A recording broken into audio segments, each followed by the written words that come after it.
Gary Young was looking for his long-lost friend. I told him I'd pick him up out here.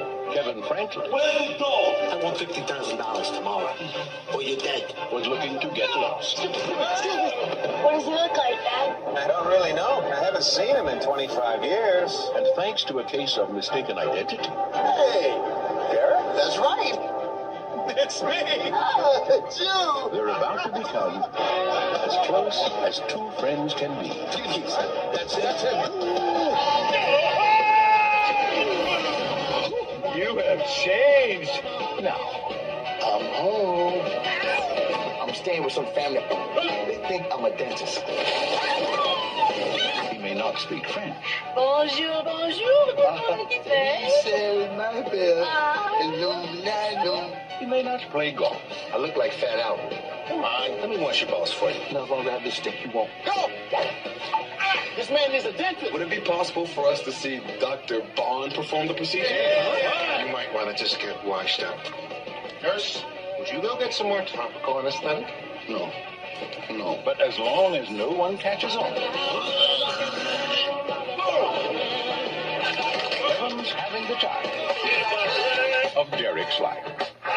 He's a nice guy. He's the genuine article. Caravan Pictures presents. He told me he was a stuffed shirt conservative. Oh, that's since the accident. Two great white sharks came out of nowhere. Bam! There's a lot you should know about Derek. His eye was on me. His eye was on me. Sinbad. If I was under your hair, I would pull this out. I would go to a natural color. But that's you, baby. Phil Hartman. I often fantasize about being Matlock. In the story of a man who found his place in the world I'm turning to Mary Poppins out here. by taking somebody else's. I was told. Whoa. I want you to look at my wife. What do you think? You're a lucky man. Oh, so does that mean you can do something for her? Whoa! House guest.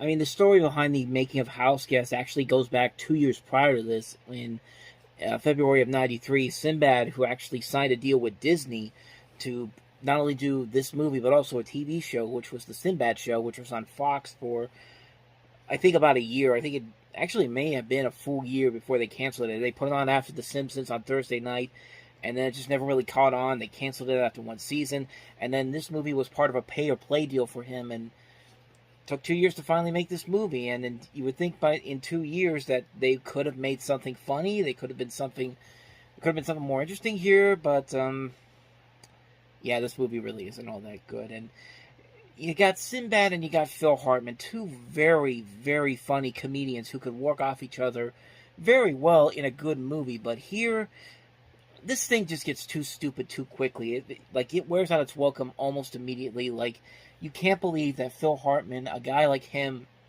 can't figure out that this guy clearly is not who he thinks he is. The whole thing, as you see in the trailer, is about this guy who, he was raised in, is about this guy who, this guy played by Phil Hartman, who waits for this guy at the airport, who is his longtime childhood friend, who knows nothing about him, can't figure out who he really is because it's been so long. He doesn't have any type of pictures. He can't look at a yearbook and figure out who this guy is. And then this thing happens. It's just it gets really, really ridiculous pretty quickly. And even not even the smartest person could tell that you need to look into your information first before you actually just think that this guy that just randomly shows up, this big black guy, is your old friend from your childhood years. And I mean, I don't know. Maybe they could have made the argument that, yeah, that's exactly who this is, but we never see him in this movie. I mean, that's a lie. We actually do see him later on,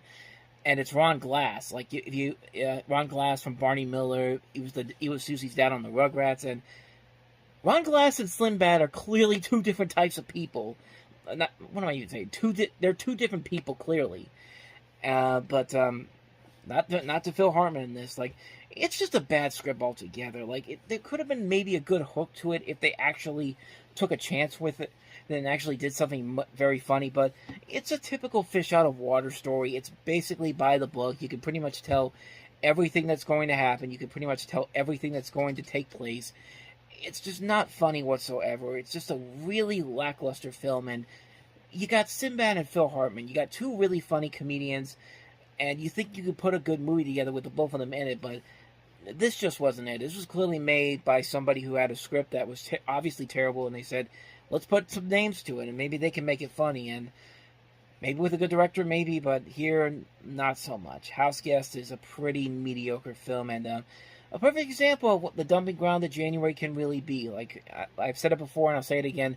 Sometimes you can get a little gem here and there, but other times, not so much. This is the definition of a dumpster film in January, and it definitely shows in House Guest. So, with that said, let's move on to this next movie, which is Fast Trip Long Drop.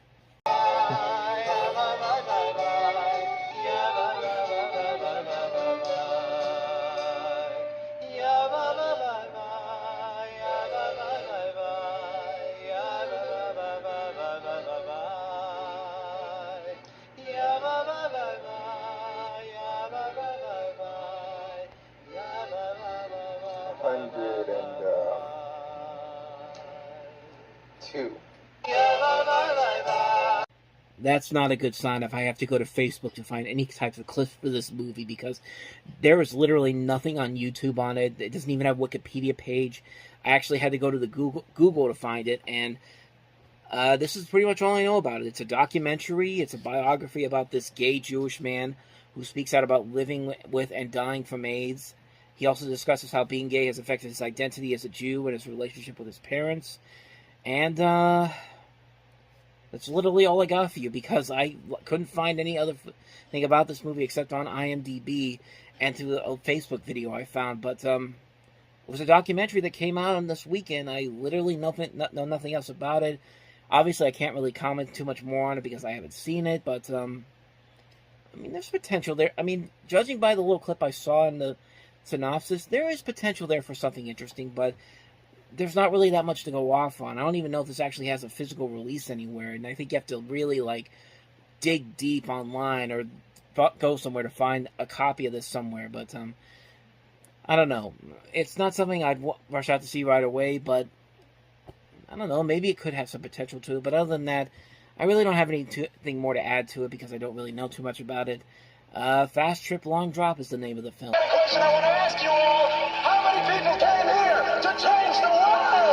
They came to Columbus University to get an education. You're gonna have to be careful out here. No matter who you are. Where are you from?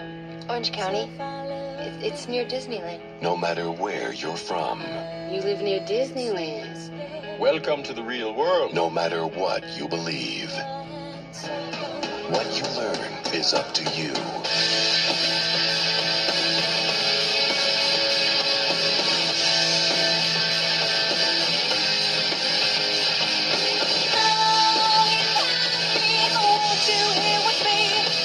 It's different here than I thought it was going to be, you know? Seems like everybody's sticking to their own.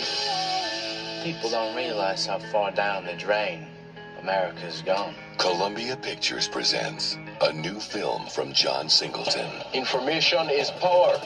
This is power.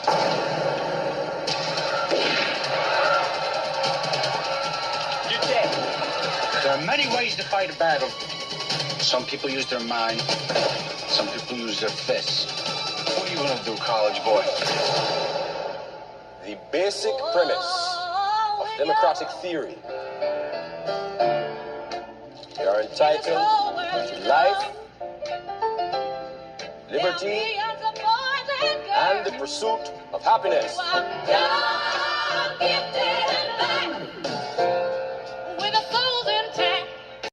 Of course, John Singleton gave us Boys in the Hood and Poetic Justice before this movie came out. And at that point, he had a good track record. And this didn't really hurt his track record all that much. I will say it's the weakest of the three films of his that I've looked at so far on here. You know, what made movies like Boys in the Hood and Poetic Justice stand out more than from Singleton's other works is that he kept it simple while also making something unique and engaging that stood out. Like in Boys in the Hood, it's a simple story, but there is a lot of uniqueness to that storyline and how they handle the topical issues of the time period, and even for today's standards of how that story plays out. And in Poetic Justice, it's a very simple story, but you get invested by it because the unique approach that the characters have in that movie.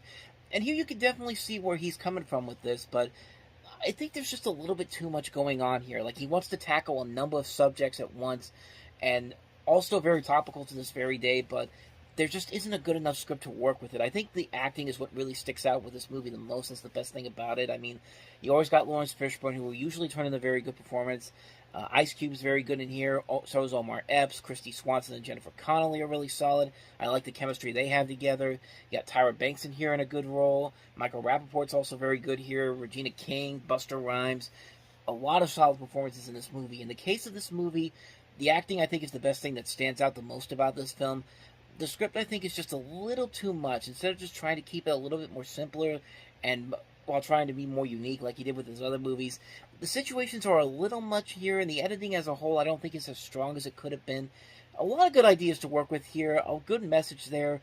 The film just isn't as perfected as well as his other works, and I mean, like I said, it's not a bad movie. It's definitely a decent film, but it definitely could have been a whole lot better. I think it's definitely the strongest of the new releases that we have to look at this week, but like I said, not as good as his other movies, but I still really enjoyed this movie, so that's Higher Learning. So let's move on to the next movie that we have here, and that is Tales from the Crypt presents Demon Knight.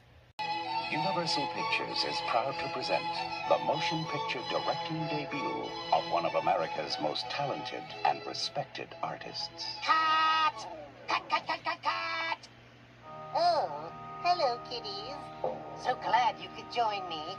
Your pal, the Crypt Keeper, has gone Hollywood in a big way. I'm directing my first feature film. Care for a little shriek preview? For my big screen premiere, I wanted lots of suspense. Special effects.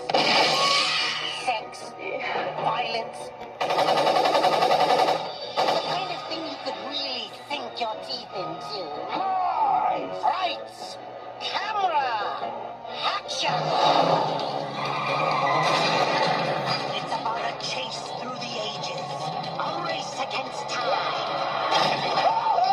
The war between good and evil. Come on, everybody, it's time to play. And the final battle between man... I'm sorry. ...and demon. I'm not gonna hurt you. I lied. It stars Billy Zane from Dead Calm, William Sadler from Die Hard 2, and Jada Pinkett from Menace to Society. Ooh, I love those titles. And you'll love Demon Knight. The demons are here! And ladies, if you think Demon Knight is too gross and yucky... Whoa! Thank you.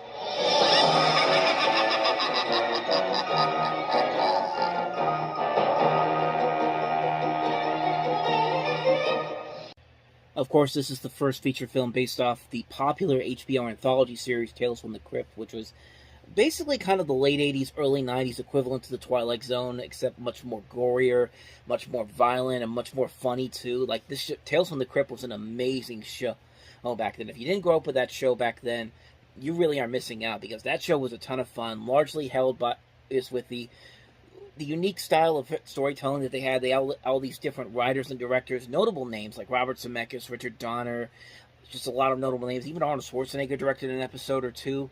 Like, they just had so many unique, distinct, twisted versions of these stories that they told, and most of them were very unique and very interesting. They were a lot of fun to watch, and you know, with Tales from the Crypt Demon Knight, this was a chance for them to kind of branch out into movies, and we only got a couple of movies from them, but this is easily the best one of the series, and even then, it's not a great film, but it's a ton of fun all the way through. Like, it's mostly fun because of Billy Zane playing the bad guy in this movie. You could just tell that Billy Zane was just having the time of his life playing the bad guy. He is playing it so over the top, he's playing it so serious, while also being so funny at the same time.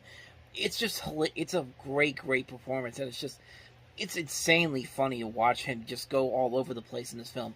The cast in this movie is also pretty good, too. You got William Sadler from Die Hard and Ghostbusters, Jada Pinkett's also in here, Brenda Black from Hot Shots Pardue, CCH Pounder, Dick Miller, Thomas Hayden Church. You got a cameo by John Larroquette in the beginning, and it's just a ton of fun to watch. It's a movie that's very silly at the same time, also it is legit. There are times when it can be legitimately scary. Is it a great film all around? Not really, but it's definitely a ton of fun to watch. It's definitely something in line with what you'd expect from Tales from the Crypt. I mean, it would have been nice to see this continue as sort of an anthology series, but I think after the next movie they did, Bordello of Blood, which actually came out the next year, didn't do so well. They only did one other film, which was Ritual, which was, I don't even think got a release until about 4 or 5 years after it actually got filmed. It was one of those movies that was sitting on a shelf for the longest time, but that's that film. But regardless of this film though is a ton of fun. If you like Tales from the Crypt, you'll definitely get a whole lot of appreciation out of this particular film, I would think. So that's Demon Knight. So let's move on to the next movie that we have here, and that is Far From Home: The Adventures of Yellow Dog. Friendship isn't something you find. It finds you. Good dog. Can we have this dog? We'll see what happens. Yes, but it stays outside. And when a boy and a dog hit it off, nothing can come between them.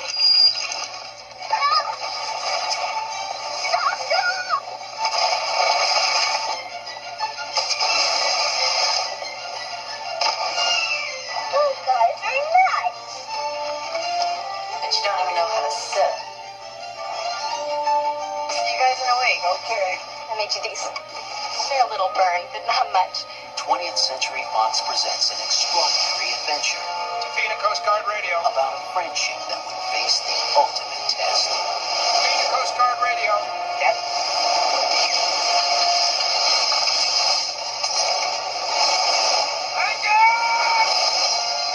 As long as they had each other, they had a chance. He's wearing a life jacket. They're gonna find them. Find them, Dad. Just gotta keep working towards the next day. What they had, they shared. Sarah's cookies. What they feared, they faced together. Guess we know what's coming back, are they? I'll find him. And what they found in each other was the strength to go on. If there's any hope, we don't ever stop the search. Stranded far from home, lost in an immense wilderness, together they did what neither could do alone. That sixth sense is right. Go home.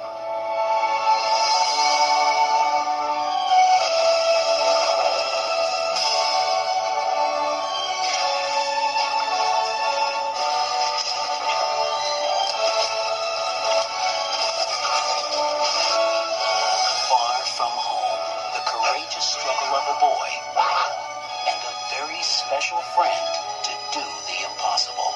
Come on.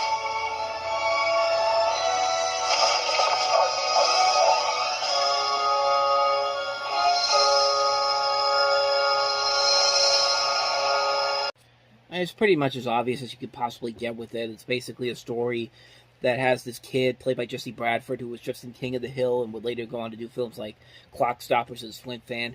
He and his dog get stranded after a storm sends them out into the middle of the woods, and they basically have to survive and find their way back home. So in a way, there's kind of a mix of Homeward Bound in there as well. And I remember watching this as a kid, but I don't really remember too much about it, honestly. It was something that I had in my collection for the longest time. I had the video for it, but very rarely do I remember watching it. And it's been a long time, actually, since I've seen this movie. But from what I've seen from it, it didn't leave too much of a lasting impact of it. But honestly, I don't remember it being horrible. I just thought it was kind of substandard. I mean, I think the only reason you do kind of watch this is watching Bradford's acting abilities, because he was a really good actor back in the day. And his ability to work with this dog, it works very well. But like I said, it's kind of a watered down version of Homeward Bound a little bit, except instead of the dog being accompanied by another dog and a cat, it's him and another kid and the kid.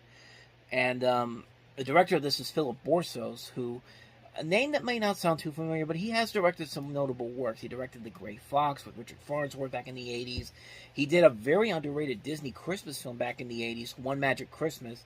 And then he also did The Mean Season. And this was the last movie he did, because he actually died not but a few weeks after this movie came out in February of '95. And Overall, it's just a movie that, from what I remember from it, I don't remember hating it, but I do remember it not being too memorable. It's basically, like I said, it's kind of like Homeward Bound in a way, but not as strong. I don't think the story really is all that inspiring or anything interesting, but from what I remember from it, I don't hate it. It's just something that I saw a long time ago, but I don't remember really too much about it, so mixed review on that one. So let's move on to the last movie that we have here, a movie that I don't know too much about, so we can wrap this up pretty quickly.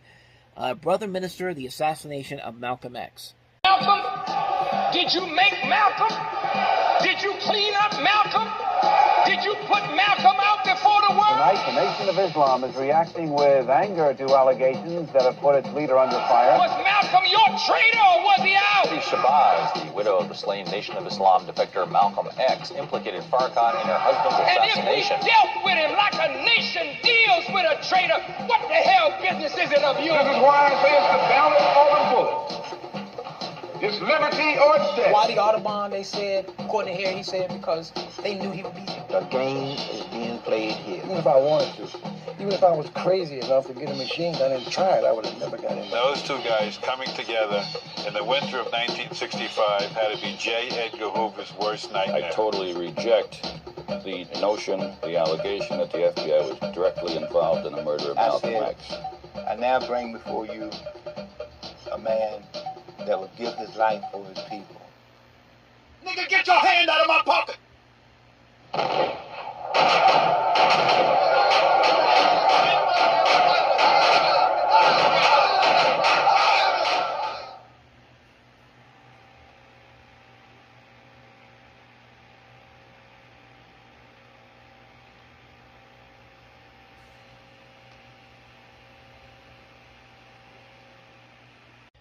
So as the title indicates, this is centering around the brother minister.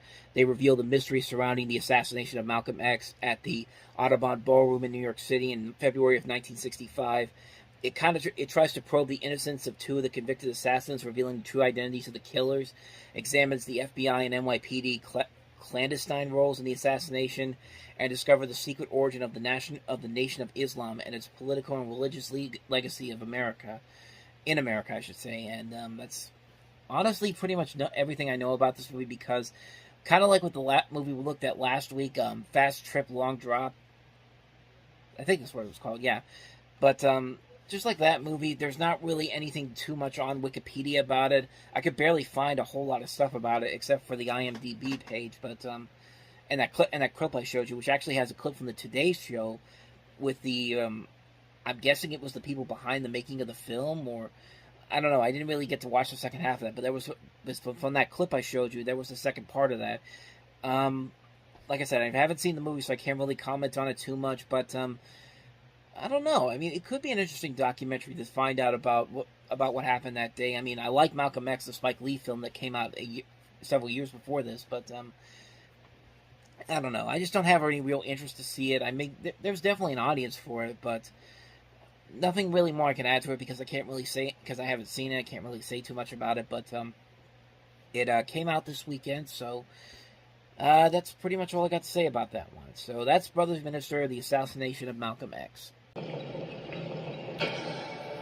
Sentenced to a punishment that didn't fit the crime, Henry Young spent 3 years in solitary in the most notorious prison in America. Being sentenced for stealing $500, that's extenuating. It was $5, not $500. Until James Stamphill, a young public defender, was assigned to defend him. How old are you? Me, I'm 24. I am too. Now, an attorney and an inmate will find the most important friendship they'll ever know. You are the one that is going to die if I can't get some corroboration. Well, smart guy, you're awful slow. I'm already dead. And ignite the most explosive case of their lives. They go up against Alcatraz and makes a whole lot of enemies. Enemies like who? I think you should withdraw from the case. I want you to get up there and change my plea to guilty. I thought you wanted to fight. I just wanted a friend. This administration is not going to allow some kind of a witch hunt in the Justice Department. You don't know what it's like. Well, what's like? Warner Brothers. Brothers proudly presents a motion picture inspired by the true story of two men. We're friends, huh? There are some things worth fighting for. Who brought the darkest secret in America to light. We'll fight these men so they will never be able to do this to anyone again. Christian Slater. Are you guilty of the murder of Rufus McKay? Kevin Bacon. I was a weapon, but I ain't no killer. Gary Oldman. I will not be treated the same way as this lying, murdering, two-time loser! One broke the silence. The other broke the system. I point to the associate warden, Mr. Glenn, the warden, Mr. Humpson, and the institution known as Alcatraz and say, I accuse Alcatraz of the torture of Henry Young. Murder in the first. You know, it's funny, when I watched this trailer for the first time and Christian Slater said he was 24 years old, my first thought was, you do not look like a 24-year-old, dude. You look like somebody in your 30s. But, and doing some research, it turns out when he was filming this movie, he was 25 years old. So, he was kind of right on that front. So, shows you what I know. But, regardless of that, this is a movie that has things that should work about it. It has a really good cast to it. Has a really good story about how Alcatraz was brought down. But it just kind of, but the problem is the movie kind of falls into a predictable courtroom thriller and not a very good one, despite the fact that the performances overall are very good, solid. I think they're doing a pretty good job of telling the story, but it just kind of falls into predictable territory. I mean, they take something that should be very interesting and just make it a subpar movie. Like, this is something that should have been a big Oscar contender, like something on the lines of maybe something like some of the great courtroom thrillers of all time, like movies like The Verdict or A Few Good Men, or even something on the lines of The Shawshank Redemption early on. But it just can't do that. Like, it just goes for a predictable storyline that just feels very generic. It feels very bland. Despite the good performances that are carrying it through a little bit, the movie overall just isn't all that exciting. I think the only things that I really liked about it were the performances by Christian Slater and Kevin Bacon. I think they were the two guys that were really keeping this movie together as close as they could, but everything else about the movie is just very forgettable. There's just nothing there. It's just a bland courtroom thriller. There's nothing really all that interesting about this friendship between these two guys that involved. Gary Oldman's screaming off the top of his lungs for no real reason, but it's just kind of a mediocre film. It's a film that just really feels like they were going for something a little bit more. It should have. Let me rephrase that. They should have been going for something a little bit more, but they just kind of take the safe route to it, and you can see why they dumped this in January, because even the studio realized, yeah, this isn't going to work at all. So, yeah, that's Murder in the First for you. So let's move on to the next movie that we have here, and that is Ellen Barkin and Lawrence Fishburne in Bad Company.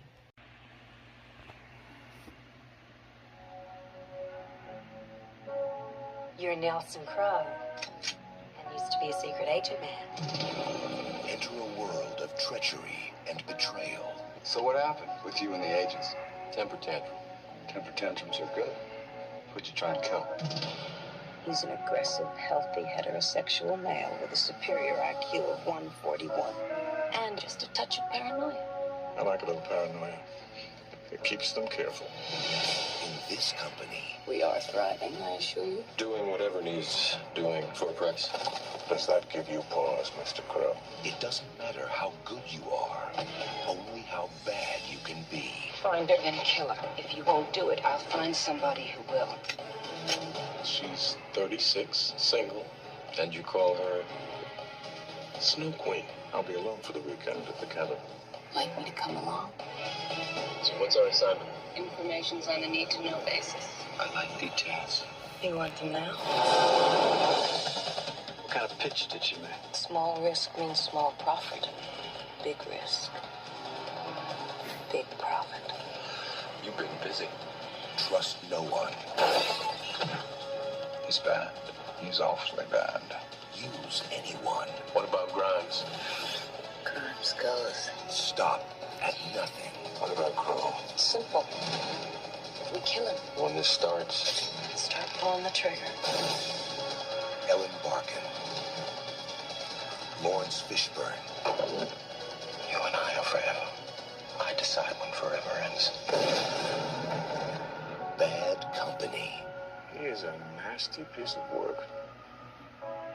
Isn't he, though? I swear it felt like I was watching the same trailer again, but no, this is completely different. Like kind of like in what I thought of with Murder in the First with Christian Slater, they do the same thing here with this time with Ellen Barkin saying she's 36 years old, and she was in her 40s when she made this movie. So yeah, that one's not going to work this time around. Despite the fact that I do like Ellen Barkin as an actress, I mean everybody in here is pretty good, is a really good actor and actress. Ellen Barkin, Lawrence Fishburne, Frank Langella, but yeah, this is not a very good movie. It's a pretty generic film that's trying to be this neo-noir type of thriller. That tries to be kind of an erotic thriller too at the same time, but you can't really tell what direction it wants to go to. It's another one of those movies where you think you know what's going to happen, and when it is, and trying to pull the rug out of you, they do something that's very stupid, doesn't make a whole lot of sense. You don't like any of these characters whatsoever. You don't like anything that they're doing. It's just a really poorly written script with some really bad characters, despite being played by some great actors. It's a pretty lackluster film. It's another one of these movies that they dumped out there in January so that people could see it, thinking that they're going into something great, but they're not really. It's just a movie they dumped there because they knew it was going to be terrible, and they had to put it somewhere. So there you go. This is where it has to be. So. And it also doesn't help that 7 years later they tried to do another movie with the same title with Anthony Hopkins and Chris Rock, much different, but yeah, it didn't have the same effect. But we'll get to that one in 2002. But that's Bad Company for you. So let's move on to the last movie that we have here, and that is Stephen Dorff in S.F.W. You want to shoot somebody? Shoot me. Go ahead. You got the camera, you got the gun. Do it. Check this out. The Patterson Heights one-stop crisis is over. You think you're up to a press conference? For 36 days, we watched the broadcast of the uncensored videotapes as the 5 hostages were transformed into national heroes. For the folks back home, you ready to see my really photogenic side? Well, give me the gun! And overnight, Cliff Spab became the mouthpiece of a generation. I like shopping so much. I've been in the same store for Christ knows how long.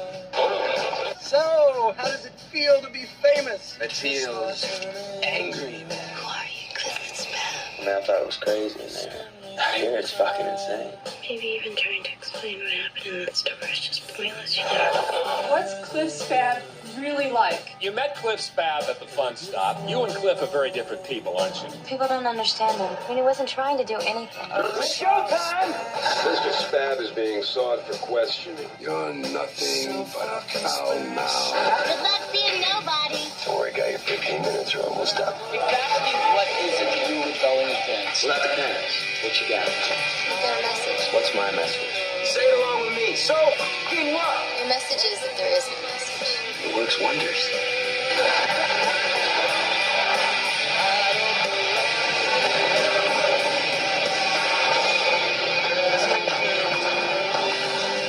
I'd like to live forever. But only for a little while.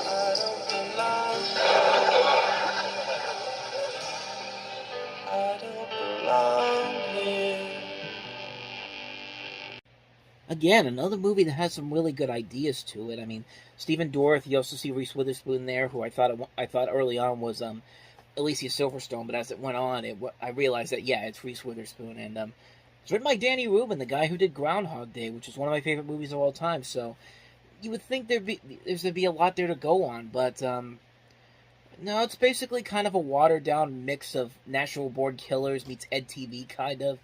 It doesn't go as extreme as Natural Born Killers does, or it doesn't play it as safe as Ed TV does, but those movies were far better. This is just a movie that just feels kind of pointless overall. Like, maybe if there was a point to it in the end, maybe it'd be worth it, but there really isn't. It's a movie that just feels very, very slow and doesn't really feel like it wants to accomplish anything. It's a pretty bland, mediocre film, and I expected a lot more with the talent that they have on here, but it just doesn't work. It's a movie that tries to be something satirical and clever, and it just can't do either one of them. It's a film that feels like that the people involved should have gotten a much better script to work with. You don't like any of these characters whatsoever. It's another one of those movies where you look at the characters, and you would think with the people involved you'd like them a little bit more, but you just don't feel it. It just never feels like you want to get behind these people. They just feel like, why am I even hanging out with these people? It's just like that type of a movie, and yeah, it just didn't work. S.F.W, or as they call it, so fucking what? That's pretty much all I gotta say about this. That's probably a good explanation for this movie. So fucking what? From the dawn of time we came, moving silently among you. Immortals. Throughout the ages, he has traveled through time, fulfilling the prophecy that there can be only one. But the ultimate evil has found him.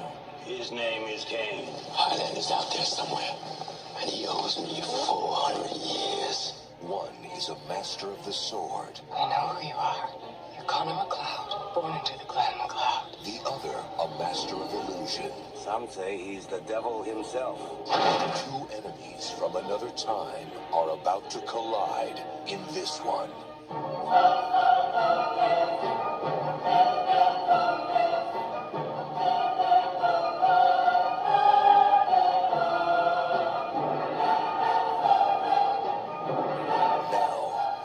Chapter in the epic war between good and evil concludes. There can be only one.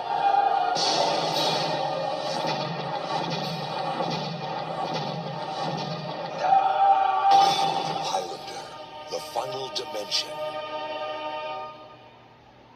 You know, just because that music was so badass on the trailer for Excalibur doesn't mean you have to put it onto every single fantasy action adventure film and think it's going to be something amazing, and it's just not, especially with the Highlander series, which, man, did this series take a step down in quality with every single film. I mean, Highlander was a decent action film, but that was mostly because you had a badass soundtrack by Queen. Highlander 2 was a complete mess, and just when you think they couldn't get any stupider than that, Highlander 3, The Final Dimension, which, you know, for a couple of sequels that are notoriously known for being so terrible, they sure spent a lot of money on doing absolutely nothing, because where did the $34 million for this movie go to? Because, I mean, you could say the special effects were a huge part of it, but for $34 million, you better have better special effects than what we just saw there, because holy mother of God, that looks awful. And needless to say, this is a movie that it's not quite as terrible as The Quickening is, but it's pretty damn close. I mean, it's nothing it's nothing all that interesting that we haven't seen done to death over and over again. And there's no real point to these movies, because every single film, it's the same thing. I mean, we've got two Highlanders with the fighting for the prize of eternity, but every single time it's the same thing. It's always Christopher Lambert winning in the end, and sure enough, it happens in here, and it's just like, it just gets so stupid, it's so ridiculous, it's completely pointless. Like, the only reason is, this is the reason why we have a lot of trilogies that are very unnecessary, because they just want to make movies because they think it's going to make money. And Highlander 2 didn't make a ton of money, and this movie certainly didn't make a ton of money either, so who's really going to see these movies? I mean, I don't get it, man. I never understood these movies. I thought the first one was pretty good, but the sequels are just terrible, man. They're just movies that are just being made because somewhere at this company that produces these movies thinks they've got something incredible as a series, but it's just the same movie over and over again. It's just like, it's not fun whatsoever. And even if you get, and what a step down from Mario Van Peebles, considering that 3 years prior to this he was in New Jack City, and this is what he's been reduced to. It's just, these sequels are terrible, and I think this is the last one that actually was released to theaters, and if I'm not mistaken, it's the last one that featured Christopher Lambert. I don't know. I haven't seen these other Highlander films after this one, and needless to say, this one there's probably a good reason why, because this is a terrible film. Actually, more than I think about it, he was in one more film, the Highlander Endgame movie, which actually came out 5 years later, but haven't seen that one yet, so I'll try to get to that one when we get to 2000, but for right now, yeah, Highlander 3 is just as bad as you think it is, so. Let's go on to a much better film, shall we? Here's Ethan Hawke and Julie Delpy starring in Richard Linklater's Before Sunrise. Admittedly insane idea, but if I don't ask you this, it's just gonna haunt me the rest of my life. I have no idea what your situation is, but I feel like we have some kind of connection, right? Yeah, me too. Great. So listen, here's the deal. This is what we should do. You should get off the train with me here in Vienna and come check out the town. We just got into Vienna today, and we're looking for something fun to do. Sprechen Sie English? Yeah, could you speak German for a change? Now I'm gonna call my best friend in Paris, who I'm supposed to have lunch with in 8 hours. Okay? Okay. Ring, ring. Pick up the phone. Hello? I don't think I'm gonna be able to make it for lunch today. I'm sorry.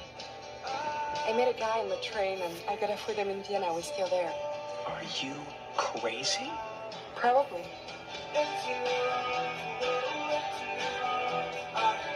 He has beautiful blue eyes, nice pink lips, frizzy hair. I love it.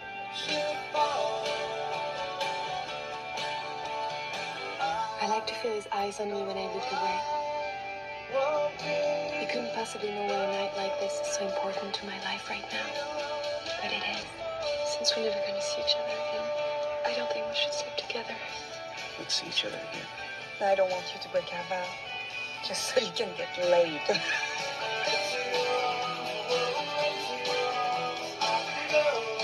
Men are lucky we don't bite off their head after mating. Certain insects do that, you know, like spiders and stuff. We at least let you live. So this is actually based on stuff that happened in Richard Linklater's personal life. He met a woman in 1989, Amy Lippert, I think I'm pronouncing the name right. They met in Philadelphia at a toy store. They walked around the city together. They had conversations during the night. And it turns out when the third film in this series came out before midnight, it was revealed that she had died in a motorcycle accident before the release of this film. And I really like these movies a lot. I think this is one of the best achievements Richard Linklater has done. He's made a ton of great movies in his career, but this is really one of his strongest points, the Before trilogy, and it starts off with this movie, Before Sunrise. Ethan Hawke and Julie Delpy really work off each other very well. They're very likable people. They have a lot they seem like the conversations that they have in here feel very realistic, feel very genuine. There's no romantic comedy cliches. There's no cliches. There's no third acts. There's no breakups. There's no third act breakup, I should say, but everything about this movie feels genuine. It feels very realistic. It feels like you're watching a real relationship between these two people, and it works really well. I really like their chemistry together. I think they really do carry the film a lot, and it's a nice, simple film. You have these two people who spend the whole day together, and they try to figure out whether or not they want to meet up again, if they want to keep this relationship going, or they want to meet up again.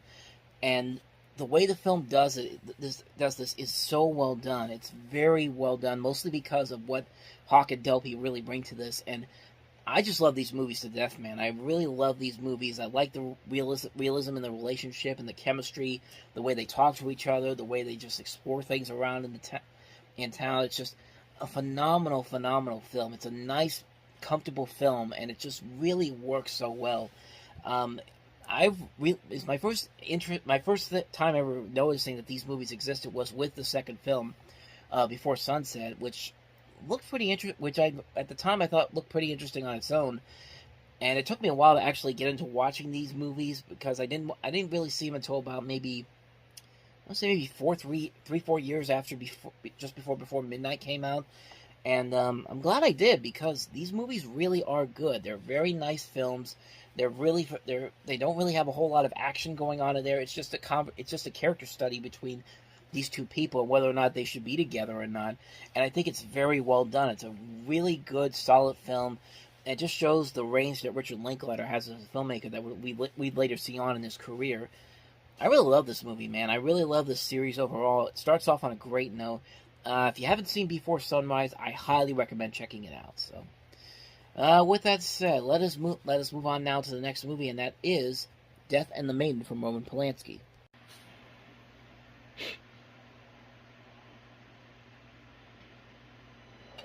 I'm really sorry for all the trouble I put you to. No problem. Thanks again and goodbye. Who was that? It's the guy who stopped to help me. Yeah, flat in this. Can you believe it?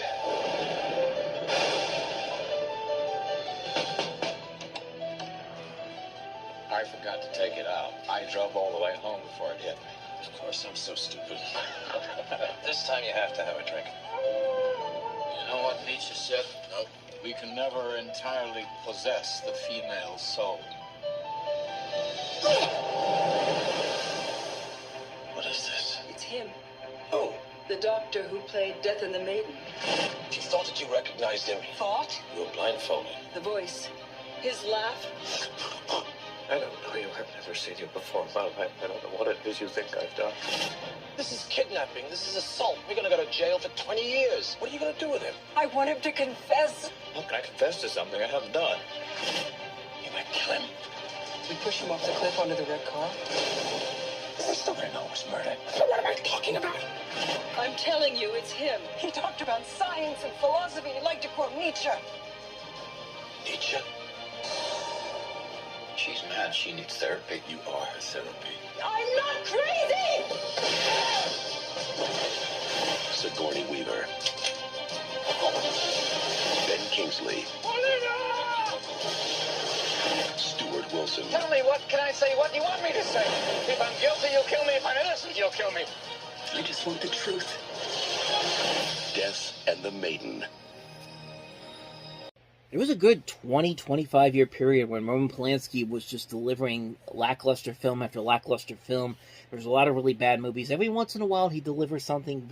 He'd deliver a good movie here and there, and I think this is definitely the best one of those films between 1980 and 2002, when he had that lull in his career. This is easily the best one of the bunch, because this is it's a very interesting film. It's based off of a play of the same name, where you have this woman who thinks that this man that her husband brings home after an accident happens, she thinks that he's this person that he tortured and raped her, pretty much. Like, she thought, that she wants her revenge, and it's a very intriguing mystery. Like, you really want to know whether or not what's going on in here. And this is mostly because of the acting that's really pulling this together. This is a great performance by Sigourney Weaver, and you also have a good performance by Ben Kingsley as well as Stuart Wilson.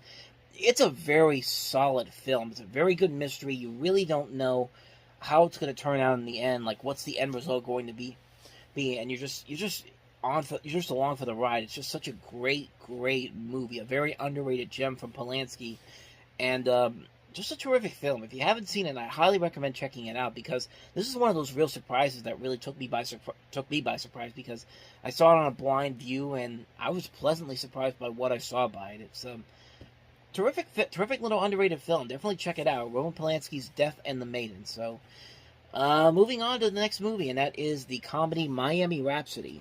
I'd say I'm experiencing a dry spell. So you're married? No, not yet. Gwen is having second thoughts about her relationship. 50% of all marriages end in divorce. Yeah, not to mention all the ones that end in gunplay. But then so are her parents. I mean, Dad, if anybody's happily married, it's you and Mom. He thinks I'm having an affair? I have to admit, I'm stunned. I told him he was crazy. I mean that your father could be so perceptive. Her brother. He cheated on me with my best friend. I need sex, Gwen. I understand. I need a lot of sex. Okay, but you have to have it with another person? And everyone else in Miami. My head is spinning. What Gwen is learning about love is turning her world upside down. Well, it's true. And she's learning more about her mother's lover than she cares to know. I mean, he's got tattoos in strange places. They flap or fly or something. You really think I'm some kind of pervert, do you? Miami Rhapsody, a sexy new comedy filled with laughs, romance, I don't make too much noise. No, I love all that screaming. It makes me feel like Michael Bolton. and the kind of fun most married people can only dream about. Sarah Jessica Parker, Antonio Banderas, Mia Farrow. Maybe some people just fall in love a lot. You slept with your partner's wife? You're like a nuclear menace. Your warhead should be dismantled. Miami Rhapsody. So when you guys get married? This is one of those movies where I always see it whenever it's like if you go to a $5 bin at Walmart when they had like the little bins up at the registers at Kmart, you'd always see this with all the other Mill Creek titles. It's like a movie that just feels like it was placed in the dumpster bin. It doesn't really have that much of a lasting impact to it, but I mean, you see the names involved in here. Sarah Jessica Parker, Antonio Banderas, Gil Bellows, Mia Farrow, Paul Mazursky, Kevin Pollak, Carla Gugino, Naomi Campbell, Jeremy Piven, Donald Logue's in here as well. And I didn't think the movie really had much of a lasting impact, what I remember seeing the previews for it as a little kid. But I didn't even think it was that big of a hit, honestly. But every time you go to a bargain bin or you see a whole bunch of titles from Mill Creek, it's always in there. It's got DVDs, Blu-rays. I mean, I'm guessing it has a legacy to it. I've never honestly seen it. Like, I've never heard really too much about it, but I mean, I guess there is an audience for it somewhere. I mean, there are notable things about it. David Frankel directed this movie, and if you don't know who he is, you've definitely seen his work. He directed episodes of Entourage. He directed stuff like The Pennsylvania Minor Story, Devil Wears Prada, Marley and Me, The Big Year, Hope Springs, Jerry and Marge Go Large was his most recent film at this time. At the time I'm recording this, I should say. But, yeah, the movie wasn't even a big hit either at the box office, but I guess it has a longevity to it that I just never really knew about. So that's pretty much all I know about this movie. I haven't seen it, so I can't really comment on it too much. But maybe there's something there that I'm completely missing. So anyway, let's move on to this last movie, which I don't really know too much about. So we'll make this last one quick. The documentary To Saul, I think I'm pronouncing it right, but To Saul.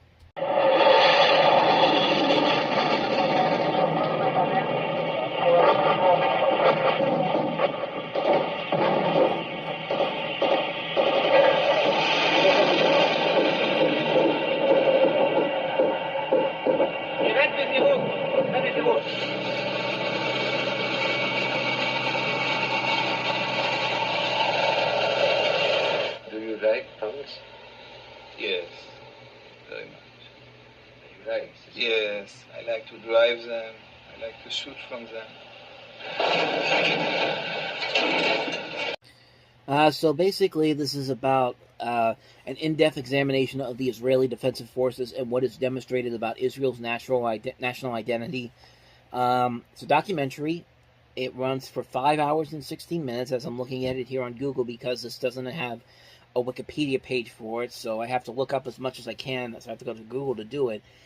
That's pretty much all I know about it. I don't really know too much about it. I haven't seen the film, so I can't really comment on it too much, but, I mean, it's got some decent rating numbers. I'm looking at it on IMDb right now. 6.4 out of 10, 3.6 out of 5 on Letterboxd.